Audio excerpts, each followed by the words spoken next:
É verdade, é verdade.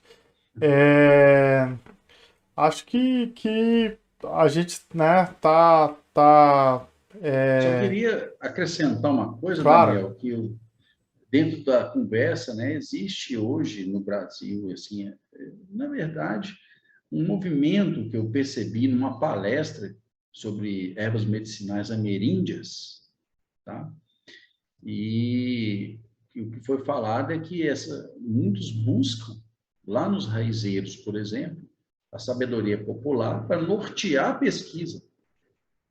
E depois que ocorre a separação do alcaloide, né, o sequenciamento do DNA e as proteínas e tudo e tal, e que enquadra-se aquilo dentro do método científico, aquilo passa a ser só passivo de prescrição por médicos e farmacêuticos, por exemplo, sabe? Mas a valorização do saber popular, né, que aonde nos rincões aonde não tem o profissional, é esse cara que vai salvar a pátria, sabe? E esse saber tradicional, para mim, é hoje visto no acadêmico como pseudociência, quando tem uma pessoa aqui na Serra do Cipó, aqui perto de Belo Horizonte, que fala: se você colher a erva na lua errada, você vai ter um déficit do princípio ativo dela.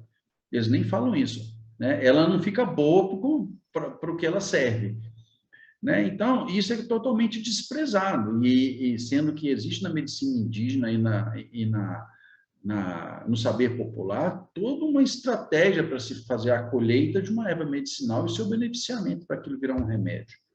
E assim, é interessante porque a gente tem no mundo hoje um impulso para o acadêmico voltado para a indústria farmacêutica, como disse o Fernando Davino. Né? A maior exemplo disso é que a pirâmide alimentar ela não foi feita por nutricionistas, ela foi feita por políticos. Entende? Então, aquela coisa de tantos por cento de carboidrato, tantos por cento de carne, tantos por cento de fruta, aquilo foi feito por políticos que tinham a influência da indústria alimentícia.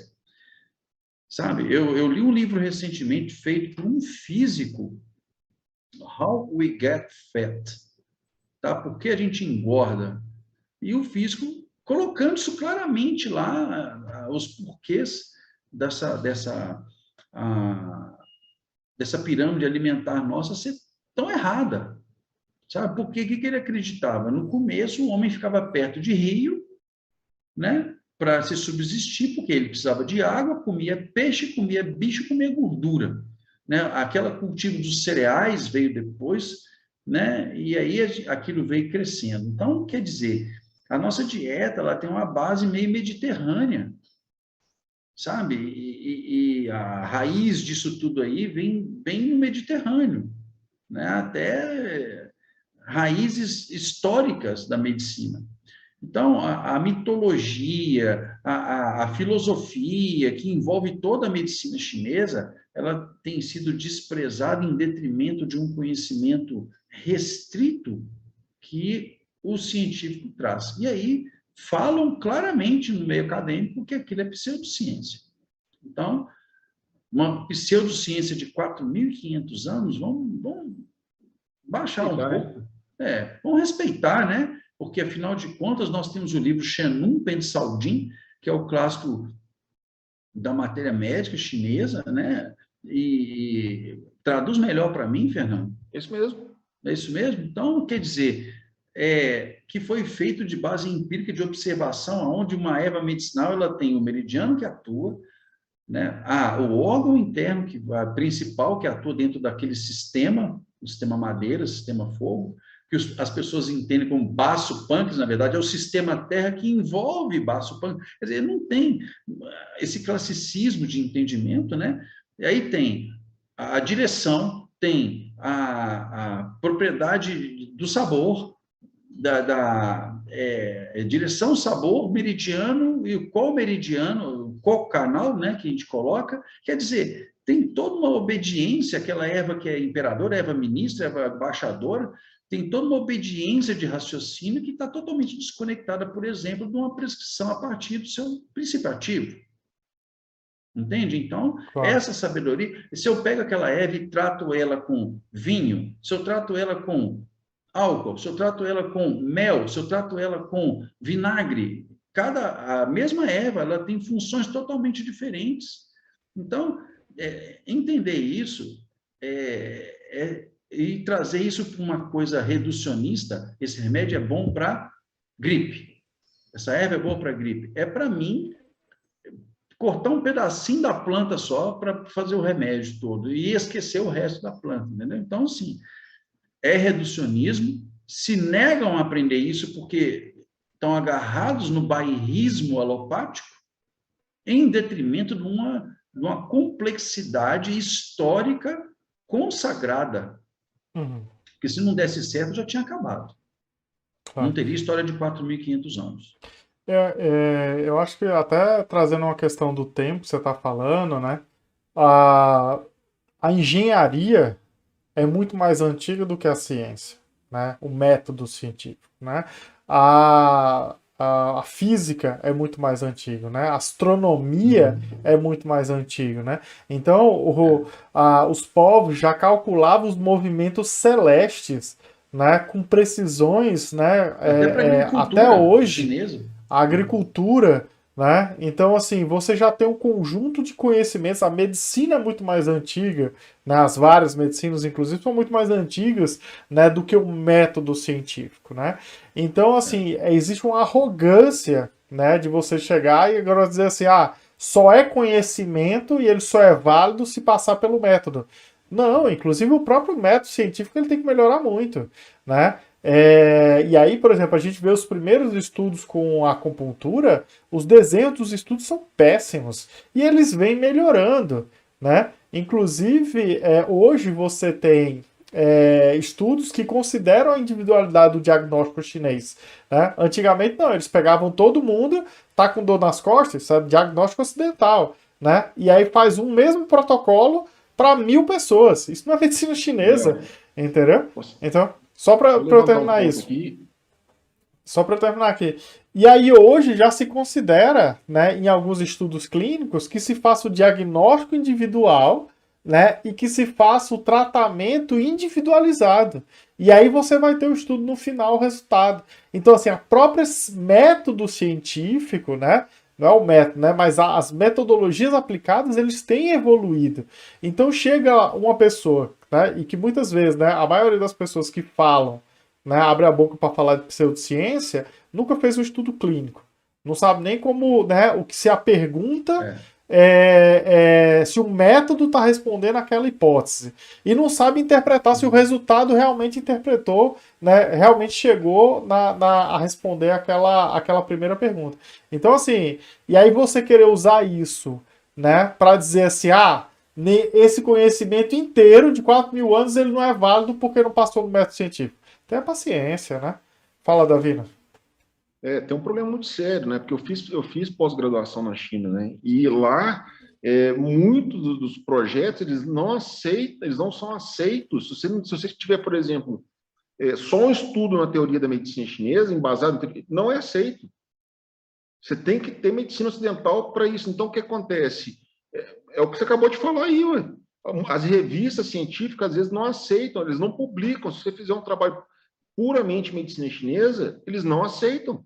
Mas você sabe por que também, Fernando? Pode acontecer o seguinte: se eu tenho uma amostra de 1.000 pessoas com deficiência de rim dos rins, é possível você enquadrar aquelas pessoas dentro de uma mesma amostragem, sendo que elas alimentam diferente, têm costumes biorrítmicos diferentes, elas têm genéticas e heranças diferentes. Como é que eu vou enquadrar aquilo dentro de um método científico para validar o resultado da minha pesquisa?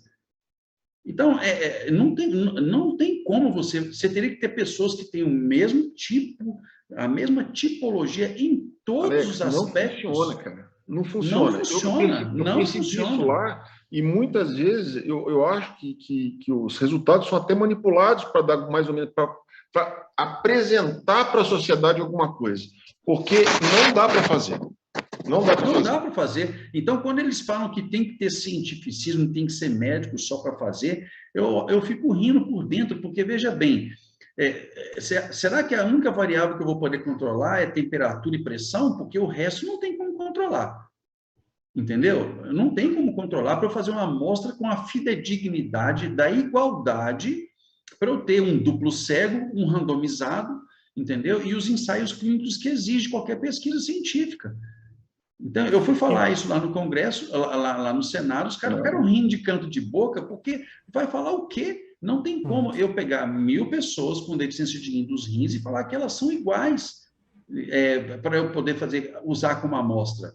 Entendeu? Então, as nuances de cada pessoa vão invalidar qualquer pesquisa que eu fizer. Então, mas nesse ponto é porque o método está errado, né? Sim. Então, assim, ele não está adequado. Não quer dizer que não dê para fazer pesquisa, né? Mas eu falei isso dei um exemplo para o pessoal da homeopatia, né? Também. Eles estavam dizendo assim, aqui tem inclusive um pesquisador que fez uma revisão sistemática sobre homeopatia. Eu disse, como é que vocês fizeram? Né? Vocês, né, foram avaliar os estudos que cuidavam da pessoa individualmente? Eles, não, a gente só considerou se eles padronizassem, porque senão tinha heterogeneidade da amostra, né? Então tinha que ser o mesmo diagnóstico. Eu digo, então você já não está falando de homeopatia. O que vocês avaliaram? Medicamentos diferentes, né? Porque a homeopatia trabalha com individualização da prescrição. Não, se tivesse medicamentos diferentes, a gente isolava, a gente tentava juntar os mesmos medicamentos. Porque é um método que se usa para a medicina alopática. Você faz uma meta-análise, você tem que considerar o mesmo princípio ativo, com a mesma, né, as mesmas concentrações, né, para aquele mesmo diagnóstico. Então a pessoa vai fazer isso com homeopatia, aí chega no final a conclusão. Não achamos nenhum estudo, né, que entrasse dentro da amostra. Conclusão. Não existe evidência que a homeopatia funciona para esse caso clínico. Não, meu amigo, você fez toda errada a pesquisa. Por quê? Porque primeiro você não entende o que é homeopatia. Então você não desenhou o método da revisão sistemática para atender os princípios do fenômeno. Isso é um erro de base da ciência, né? Então, é interessante... Vamos botar isso num quadro para esse povo entender, Daniel. Porque isso funciona na medicina chinesa, é do mesmo jeito. Eu faço suas as minhas palavras. Entendeu? Você tem duas pessoas com ansiedade, com sinais e sintomas totalmente diferentes. Ele vai colocar a mesma forma de atuar para os dois? O que acontece, né, Alex? Eles tentam fazer o BM-BIM, que é a diferenciação de doença, e não a diferenciação de síndrome. Exato. E é disso que eles ficam falando. Tem que fazer diagnóstico, mas se for no diagnóstico energético, não vai dar amostra, não vai dar pesquisa científica. E aí eles tentam alopatizar os fármacos chineses. Aí fala, tal fórmula magistral serve para diabetes. Mas isso é um absurdo. Muitas vezes não dá resultado. Não dá, muitas não, todas, né, Fernando? Porque a gente sabe que na experiência clínica não vai funcionar. Em alguns casos, só se a gente ganhar na loteria e bater no cara certo ali a questão. Sabe? Então, não vai funcionar. A individualização tem lá, para diferentes síndromes, mesmo tratamento, para diferentes tratamentos para a mesma síndrome. A gente tem que honrar isso, mas a diferenciação de síndromes vai trazer a especificidade do quadro, da individualidade, porque trata-se do doente e não da doença, entendeu? Trata-se da pessoa e não do que ela tem, para que aí eu consiga reorganizar o yin e o yang. Pronto, simples, sabe? Então, se for resumir, é isso. Eu tenho uma opinião, assim, que o método científico significa assim, que você tem uma pergunta, né? Você tem uma hipótese e você vai desenvolver uma metodologia, né, para testar aquela hipótese, que ela pode dar certo ou não, né? Os dois resultados são válidos. E aí, se você viu que o método não cobriu tudo o que você pensou, você ajusta o método, ou se gera uma outra pergunta, que às vezes você tem uma resposta, e aí surge uma nova dúvida. Aí você faz uma outra pesquisa para ir achando aquilo. Então, assim, o método científico não é o problema. O problema é o que a gente está aplicando. Então, tem gente que pergunta assim, a acupuntura funciona, né? Como uma pergunta. Para mim, aí já tem um monte de erros, né? Ou de questionamentos que eu vou fazer numa pesquisa, né? Então, por exemplo, a acupuntura como se ela fosse uma coisa só, uma pílula. A acupuntura funcionou ou não funcionou? Né? A acupuntura eu tenho que saber quem está fazendo, né? Quanto tempo de formação tem aquela pessoa, qual é o grau, né, de qualificação que ele tem para fazer. Então, se eu pego uma pessoa, né, que não tem formação nenhuma, tem um cursinho de um final de semana, e eu pego um cara que tem 60 anos de prática clínica, né, como é que eu vou dizer que é a mesma coisa? Para o medicamento não importa, né? Aquela substância Exato. X padronizada naquela quantidade e daquela via que está sendo tomada, não importa, né? Mas para a acupuntura, o fenômeno, ele não acontece sozinho. Você não bota a pessoa na maca e vem a acupuntura e acontece. Não, ela primeiro tem um acupunturista ali. Então já é a primeira diferença. Segundo, né? O que ele está fazendo? Ele está aplicando um protocolo. Então eu não estou avaliando a acupuntura. Eu estou avaliando se aquele protocolo, né, se ele faz o mesmo protocolo para todo mundo, eu não estou avaliando a acupuntura, eu estou avaliando se o protocolo funciona. Entendeu? Então, assim, a gente tem muitos erros de interpretação justamente por não entender o fenômeno. E aí você vê uma pesquisa e diz assim, a acupuntura funciona para isso. Tanto quando ela diz que funciona, quanto quando ela diz que não funciona, a primeira pergunta que eu faço é assim, tá, mas o que ele está chamando de acupuntura? Quem está fazendo? Como foi feito? Né? Está usando o protocolo ou tratamento individualizado? Né? Qual é o grau de formação dessa pessoa? Ele está individualizando, né, o tratamento? Ele está usando somente agulhas? Ele está usando mochas? Ele está utilizando outras técnicas? São várias variações que tem dentro de uma clínica de acupuntura. Né? E outras coisas também, né?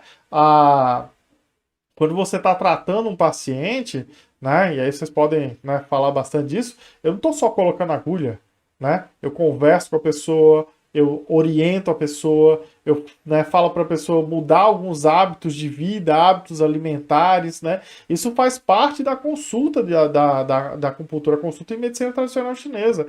Então, quando eu O estou próprio ambiente, avaliando... né? Hã? O próprio ambiente que você está tratando ali também. Exatamente.